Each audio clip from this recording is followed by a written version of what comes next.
What's up, you guys? I'm Eric and welcome back to my channel.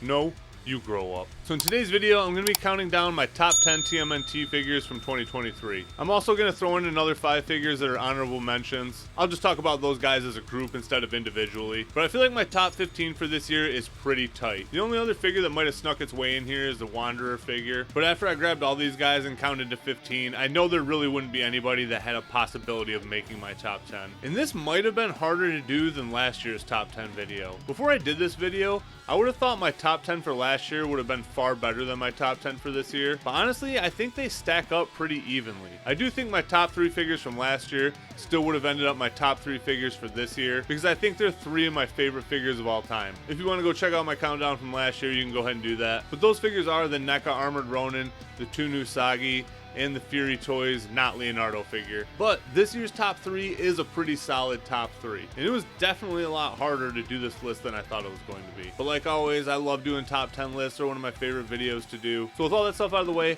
let's start looking at these figures. Alright you guys, so here are my top 15 TMNT figures from 2023. Last year I'm pretty sure I did a first 5 out and then a second 5 out as well. But this year I definitely didn't have as many figures in contention. Like I said earlier, the only other figure that could have snuck his way into this list is the Wanderer figure.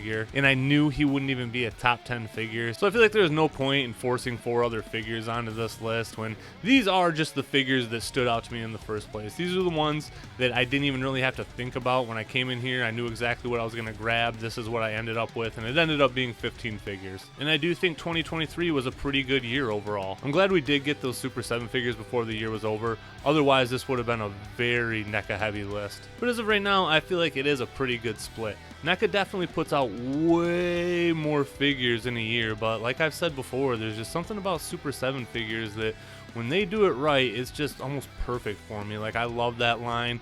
It's definitely some of my favorite figures of all time. I always say that the NECA Toon line is my favorite line, but the thing I love about that line is just the volume and the depth and how many deep cut characters we've gotten from it. Because as you'll see on this list, I don't have very many figures from that line. I have Rex 1 and I have the 2 Usagis who are kind of like an asterisk to that line, like they're put in that line, but those aren't really Toon figures. The black and white Usagi even got its own packaging, so that's almost something different entirely. You can't even really count that in the Toon line the more I think about it. And what you do see here is a lot of Super 7 and a lot of NECA comic book figures, because I feel like those are just some of the best figures that NECA is putting out right now. I think they do a really good job with their live action stuff, but there's just something about these comic book figures that they're just putting a little bit of extra spice into. So first I'm going to pull out my 5 figures that would have ranked 11 through 15. I'm not even going to put them in any particular order. We're just going to take a look at those 15 figures all together. Then after that, we'll start counting down the top 10. Alright you guys, so here are my 5 favorite figures that did not make the cut for the top 10. Up until December, I definitely thought that the Sinja and the Utram would have made the list. They are 2 of my favorite figures from the year, and again, being in the top 15 is still pretty damn good because we've probably gotten close to 50 plus NECA figures alone this year. Anybody that finishes in the top 15 is just a really good figure. The hardest one I had to leave out was black and white Usagi for sure. I didn't watch my top 10 video through the first half of the year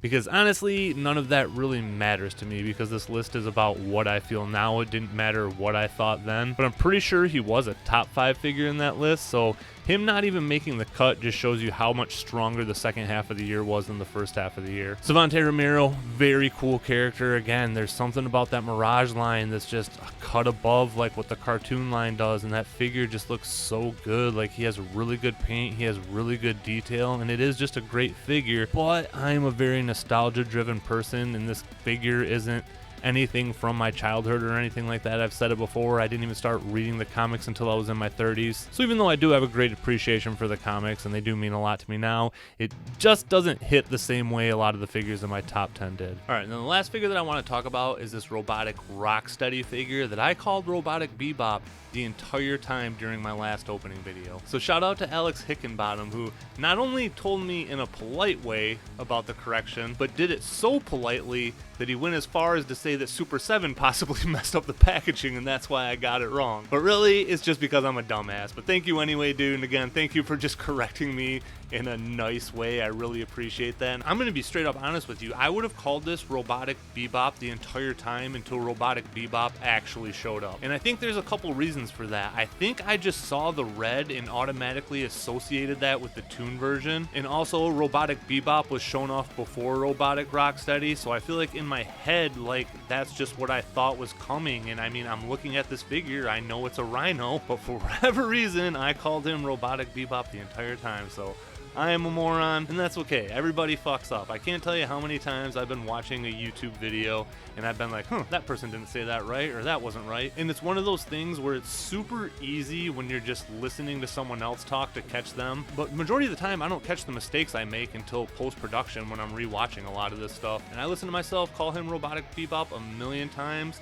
and I never thought there was anything wrong with that. But anyway, actually talking about this figure, I do think he's really cool. He's really big, really menacing, and those are the kinds of figures that I like, just didn't make my cut. So here are my top 10 TMNT figures from 2023. Like I said earlier, I feel like it is a pretty good split between NECA and Super 7, but the fact that I've probably bought like 50 NECA figures this year and only 9 Super 7 figures just tells you how highly I think of that line. And even though I have a lot of problems with Super 7 as a company, I just love those figures so much. I love the Playmates line, and these modern style updated figures, they just perfectly hit with me. Another thing that you'll notice that there is 4 rafts in here. The only one that's really unique is the Space Cadet raft. The other 3 rafts kind of represent all 4 of the bros, because especially with the Mirage line, they are all pretty much the same figure. Raft's just my favorite, so he's always who I'm gonna pick.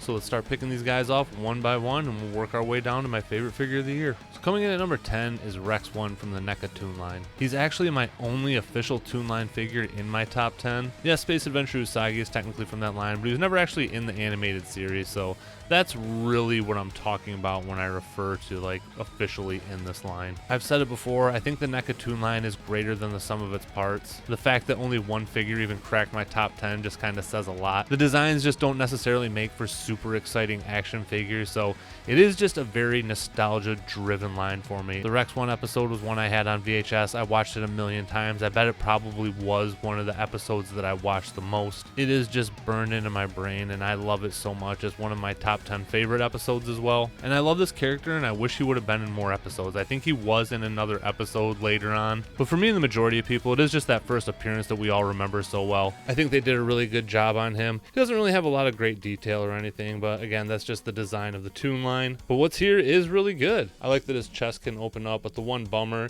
is the VHS is just molded in there, and you can't use the ones that he came with to put in and out or anything like that. So seems like low-hanging fruit that they should have been able to pick, and I'm surprised they didn't do that. But that's really my only gripe with this figure, other than the fact that I do think he is a little bit oversized for the line. Like most things in the animated series, size varies a lot with a lot of different characters and things, and I do wish he was just about an inch smaller. But he's a cool figure, one of my favorite characters, and I'm really glad we ended up getting him, even if it was late in the game. Coming in at number 9 is my NECA Mirage Raft. I feel like this was a very anticipated set. Once it got out, everybody was very stoked on these turtles, and for good reason. They're done really well, they look really good, and a lot of people say they are one of the best sets of turtles all time, and I wouldn't argue with that by any means. Objectively, they are very good figures, but I said it earlier, I just don't have the nostalgic ties to the Mirage line. And when I do think back on the Mirage designs, my mind does go to like the original designs from the first few issues and not these later ones. But I still can't deny that it is a really awesome figure. I'm really glad that we do finally have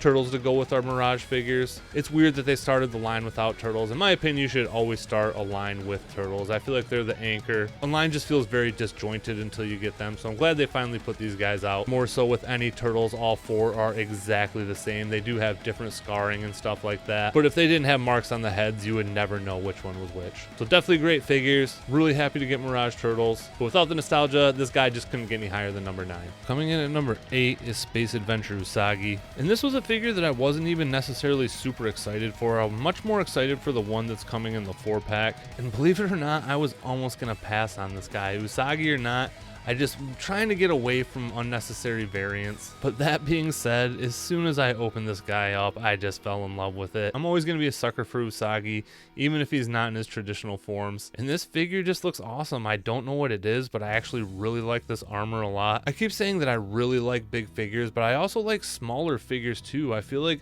The one cool thing about these lines is that we do have a lot of variation in the size of figures. Like just looking at him next to Rex 1 just shows like how much scale is in the toon line. Like I said, it was tight between him and the black and white Usagi. I wasn't sure which one I wanted to go with.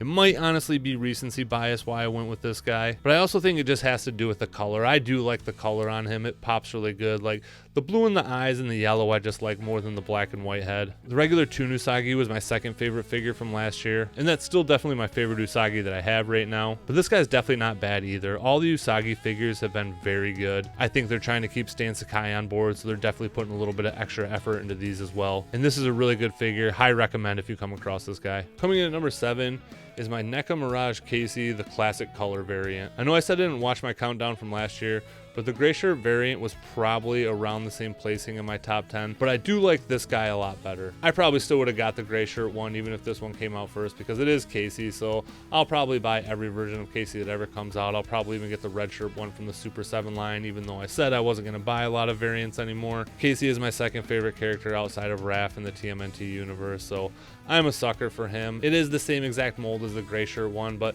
these colors just pop a lot more. I like that he comes with the alternate arms that have the wrapped up forearms. I don't know why, I just like those ones a lot better. I like how his shoes are white and not brown. They actually look like tennis shoes. I feel like the brown ones kind of look like boots, so even just outside the red shirt, I just like the colors on this one all around a lot more. So coming in at number 6 is Genghis Frog. And I said it earlier and I definitely mean it. I think he is one of the best Super 7 figures that's been done, even though he's only my 4th highest ranking Super 7 figure on this list. Objectively, I think he is a better figure than the Space Cadet Raph. He definitely is a little bit more exciting and has better colors. But for me, it just comes back to nostalgia, and I have more love for the Space Cadet Raph than I do this mold. This is just a perfect example of what I want from the Super 7 line. They took the original Playmates mold, beefed it up, added a little bit more detail, more paint, and just made this figure look the way he should. And for a Super 7 figure, it's painted very well. Green has a good wash to it. It's not just one flat color, so it looks like it has a lot of texture. The white teeth pop really hard.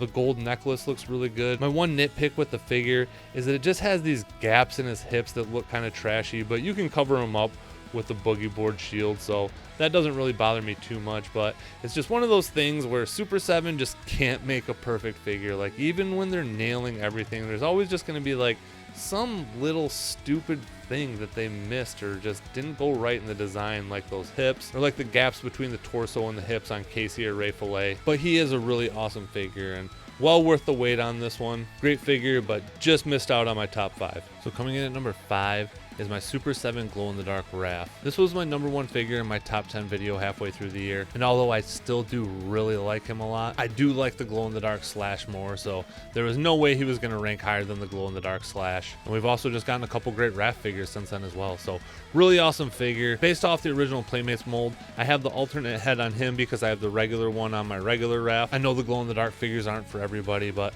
glow-in-the-dark is one of my all-time favorite play features. If there's a way to get me to go in on something I probably wouldn't go in on, it's making it glow-in-the-dark. And I've loved all the glow-in-the-dark variants from Super 7. I think they're really fun. I like how they went with the yellow on the eyes and the nails. Yeah, not a lot of paint on these. Came with like no accessories. They were way more expensive than the regular figures, but it doesn't take away from how awesome I think it is. I like that they chose to go with the red belts. Like it just makes it pop so much harder, and it gives you those storage shell vibes because the belts were one of the coolest parts of the storage shells. So really cool figure, still one of my favorites, still cracked my top 5. But definitely fell off a little bit from where he was earlier in the year. Coming in at number 4 is Super 7 Space Cadet Raph. This might be my all-time favorite Raph variant. The Turtles in Disguise is my favorite subline. It's just one of the most nostalgic to me. It was one of the first sublines that came out after the Wacky Action Turtles. And I just have great memories with all 4 of those figures. I didn't have the Leo, but I still have a lot of memories playing with him at the babysitters.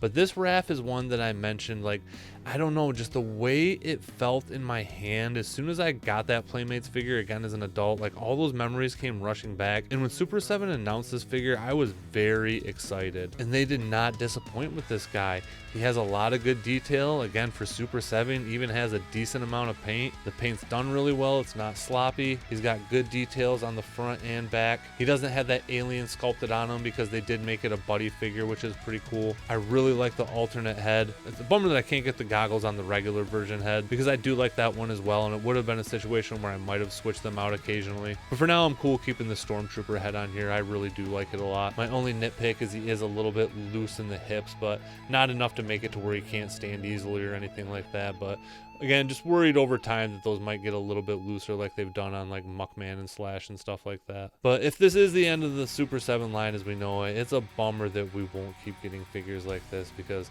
just like I talked about with that last figure, I know everyone might not be into this figure the same way as I am. A lot of people don't care about the subline figures, but they're some of the most important figures to me. The majority of Turtles figures I had were subline figures, so that's where a lot of my nostalgia lies, and it just hits really heavy with this figure. Great figure, great variant. Can't say enough good things about this guy. Alright, so we just had 3 Super 7 figures in a row, and this will make 3 RAF figures in a row. And coming in at number 3 is the TMNT Movie 3 RAF figure. They originally came out in the Comic-Con exclusive 4-pack, and I was worried that they were just going to be a Comic-Con exclusive. So when the 2-packs were finally announced, I was stoked. I was almost getting to the point where I was going to open up my 4-pack, and thank God I didn't, because I did want that one to be a collector's item along with the Secret of the Used 4-pack that I have. So I'm glad we got the 2-packs. I'm glad they were easy to get. And again, just like the Mirage figures, I feel like these were hyped up a lot, and I feel like they delivered. This is one of my favorite figures. It's my only movie figure on this list. And even though the movie lines are awesome, they do have a lot of good details in these figures. I feel like these guys, along with Toka and Razar and the musical Mutagen Tour Turtles, are just some of the best figures that NECA's done. The detail on this figure is great. The paint is great. Comes with a wire robe, which again is something that's kind of surprising for NECA. They don't really do a lot of stuff like that. His helmet fits on really well. His mask fits on really well. Like, you can give these guys a good shake and they're not going anywhere. And I said it in my opening video of these guys. There's just something about terrible costumes that make for great figures. And NECA just does a great job of bringing these things to life. Like, they just look so alive in the eyes. When I say alive, I'm using that term loosely, because that's the thing about the third movie Turtles, is they looked very animatronic, but these look like miniature animatronics, if you know what I mean. Like every figure on this list, though, it is not perfect. It is probably one of the worst articulated figures I've had from NECA. The big bulky clothes and the armor and stuff just block a lot of the range of motion in the elbows, the knees, and the shoulders. He has double joints in the knees, but they're basically pointless because of how low like the upper part of the leg hangs. But it's not like I need to put these guys in crazy poses or anything. At $60 for a 2-pack, I feel like this is a very good value, and that's something that can't always be said for NECA. I think there's a lot of figures that they're charging $40 for that definitely are not worth $40, but at $30 a pop, these guys are definitely worth it. I love the third movie. I went and saw it for my 6th birthday. I have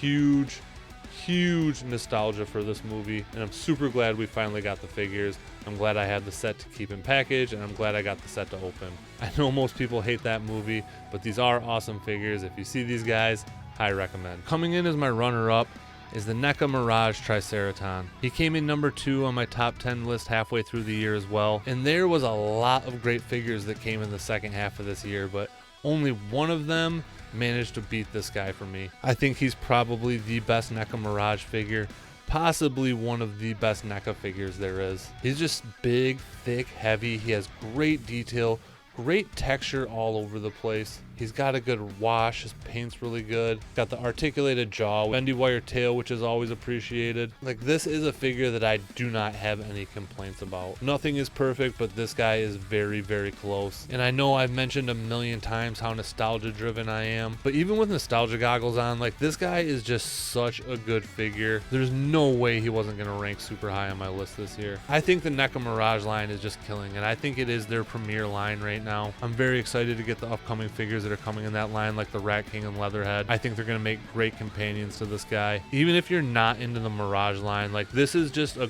great standalone figure. Again, he's just such a good figure that even someone that's ultra nostalgia driven like me had to rank him this high on the list. Like, I just really don't know what else there is to say about this guy. If you see him, you will understand what I'm talking about. Just an incredible figure. Hats off to NECA on this one. They absolutely crushed it. And if it wasn't for extreme bias, this guy would have been my favorite figure of the year. So I think anybody that's watched my channel for a while probably saw this coming from a mile away. My favorite figure from the last year is the Super 7 glow-in-the-dark Slash. Slash is my all-time favorite Playmates figure. It's my favorite mold, my favorite design from that line. I played with that figure so much as a kid. It was one of the few villain characters that I had, and most of the time I just played with him like an anti-hero type character. I didn't even use him as a villain because I liked him so much I wanted him to be the main character all the time. When the Super 7 one came out, it absolutely crushed it for me. I like that they went with the darker colors on that one. He is a little loosey-goosey in the hips like most Super 7 figures, but that really was my only complaint with that figure. Pretty sure he was my 4th favorite figure from last year, and like I said earlier, I think the 3 figures that beat him out